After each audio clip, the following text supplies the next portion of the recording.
Uma ngaphani kuwukuthi umuntu ononkinga yesikhumba, umzimba wakho mubi, kuhlangahlangene, ubuso bakho uyabona ukuthi bugcwele amaqhuqhuva, isikhumba sakho siyanakala, hamba othola umsimbana wembuzi o-fresh, njengalo nje usemanzi lo, use-fresh.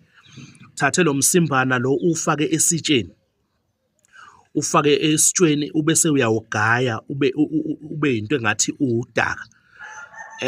Uma kuwukuthi unawo amasentshana, noma ikhona imbuzi ezalelayo, thola ilentuzana, ubisi layo imbuzi, lumikse nalo msimbana, mixa nalo msimbana, yenze lento ibe yi-paste ebusweni bakho noma emzimbeni wakho.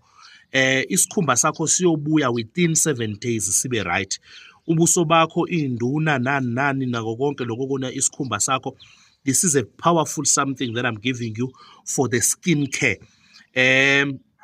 Those who are living in Ghana, Nigeria, Cameroon, they can also mix this one with neem plant and goat milk.